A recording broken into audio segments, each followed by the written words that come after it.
Assalamualaikum warahmatullahi wabarakatuh.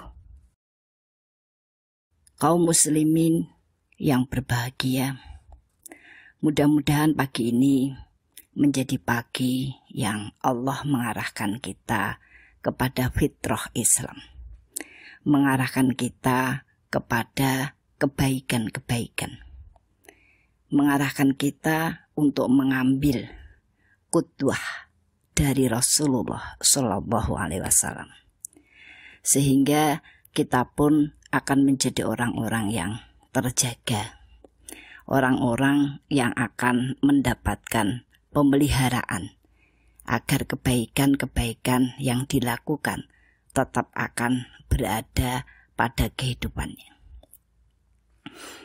Kaum muslimin yang dirahmati oleh Allah, Ramadan memberikan pemahaman yang mendalam kepada kita bahwa orang yang sukses untuk menjadi produktif dalam kehidupannya adalah orang yang mengambil akhirat sebagai masa depan.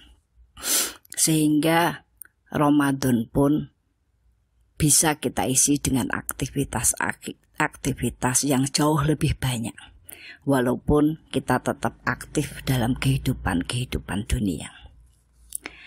Ada banyak arahan atau ciri-ciri orang yang fokus pada akhirat. Disampaikan, barang siapa yang menjadikan akhirat sebagai harapan dan kecintaannya, maka Allah akan membuatnya merasa cukup pada urusan dunianya, serta menyatukan urusannya. Dan dunia, ada waktu, fasilitas, suasana akan datang kepadanya untuk menyerahkan diri, menyesuaikan kebutuhan-kebutuhan kita.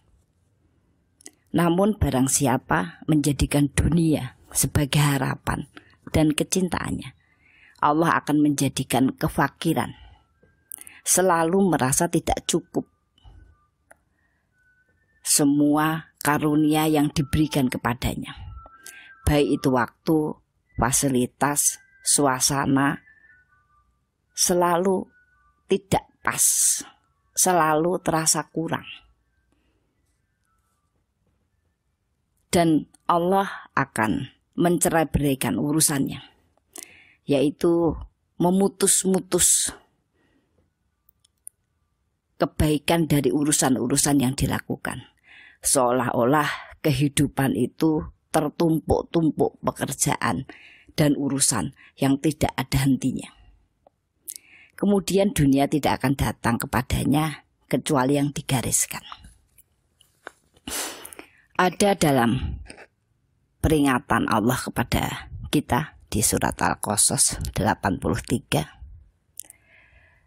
disampaikan, negeri akhirat itu kami jadikan untuk orang-orang yang tidak ingin menyombongkan diri dan orang-orang yang tidak berbuat kerusakan, berbuat maksiat, kesalahan di muka bumi. Dan kesudahan baik itu, pemberian surga adalah bagi orang-orang yang bertakwa, yaitu orang-orang yang berpegang teguh dan berhati-hati dalam penyempurnaan pelaksanaan perintah-perintahnya. Ma'asyiral muslimin yang berbahagia. Bahkan Ali bin Abi Thalib radhiyallahu anhu berkata, sesungguhnya dunia dan akhirat masing-masing memiliki pengagum. Maka jadilah kamu pengagum, pencinta akhirat. Dan janganlah menjadi orang yang mencintai dunia dan mengaguminya. Karena sesungguhnya di dunia adalah waktu untuk beramal dan tidak ada kepastian perhitungannya. Jadi jangan membuang-buang waktu untuk menghitung-hitungnya, apakah cukup atau tidak cukup. sedang di akhirat adalah saatnya perhitungan. Maka tidak ada waktu lagi untuk beramal. Kaum muslimin yang berbahagia, maka marilah kita perhatikan langkah-langkah kita, amal-amal kita. Jangan sampai kita ketinggalan kereta. Pada 10 hari terakhir adalah tempat kita mengkristalisasi amal-amal yang kira-kira akan terus dan terus kita lakukan sesudahnya. Maka perhatikan karunia-karunia, batas-batas yang diberikan Allah kepada kita.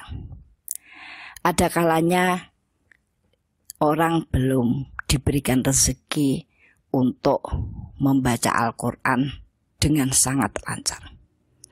Maka kita harus ridho dengan membaca Al-Quran dengan bimbingan. Mungkin tidak terlalu banyak kita dapatkan, mungkin khatam sekali, 2 kali, maka tambahkanlah aktivitas dzikir yang tidak membebani kita. Aktivitas yang bisa membuat kita mencintai amal itu. Aktivitas yang membuat kita menjadi lebih tenang. Karena aktivitas-aktivitas yang mudah, cepat, dan menyenangkan dilakukan itu akan menjadi bagian modal untuk masa-masa yang akan datang. Sehingga kita tidak perlu iri ketika melihat orang diberikan karunia berbeda dengan kita. Walaupun Allah memberikan peringatan kepada kita bahwa Ramadan ini apa yang tidak bisa kita capai dan tidak bisa kita lakukan dengan lancar, mudah, menyenangkan. Maka catat baik-baik dan diperbaiki di masa-masa yang akan datang. Sehingga ketika kita bertemu Ramadan kembali, maka Allah sudah mengaruniakan tingkat yang lebih tinggi dari Ramadan yang sekarang. Untuk itu, marilah kita dorong diri kita kuatkan tekad kita. Ada sebuah hadis disampaikan, perbanyaklah mengingat kematian, sebab orang yang banyak mengingat kematian, maka Allah akan menghidupkan hatinya dan akan menghilangkan baginya rasa sakit saat kematian tiba. Hal ini diingatkan kepada manusia agar dia tahu bahwa kelak akan kembali. Bahwa ketika kita merancang sesuatu, menata amal-amal kita, memakai waktu, itu diingatkan bahwa ada waktu yang terbatas, ada saat ajal yang didatangkan Allah pada kita. Namun perlu kita ingat, rasa takut itu ada 2 hal. Ketika ada orang merasa takut terhadap kematian, takut terhadap akhirat, dan terdorong untuk terus memperbaiki dan menambah amal, itulah takut yang benar. Artinya dia benar-benar takut kepada akhirat. Namun ketika manusia itu tidak menyadari rasa takut kepada akhirat itu diiringi dengan takut meninggalkan dunia, itu salah satu cirinya dia akan terhenti beramal. Dia menangis, menyesali, ya, tapi juga tidak menambah amal. Nah, sesungguhnya takut yang seperti ini adalah takut-takut yang dihembuskan oleh setan, bahwa manusia tidak benar-benar takut kepada akhiratnya, namun takut terhadap dunia-dunia yang tidak bisa dia raih. Untuk itu, kaum muslimin yang berbahagia, berhati-hatilah. Penumbuhan rasa takut itu akan memberikan tambahan kekuatan kepada kita untuk berhati-hati di jalan. Namun, penumbuhan rasa takut yang tidak pada tempatnya, bahkan dihembus-hembuskan oleh setan, maka akan menghentikan langkah kita. Terus berjuang, jangan pernah lengah, dan teruslah berkumpul dengan orang-orang yang beriman, karena itulah yang akan menjadikan turunnya rahmat yang besar di antara kita di sekitar kita, di lingkungan kita, bahkan di negara kita. Assalamualaikum warahmatullahi wabarakatuh.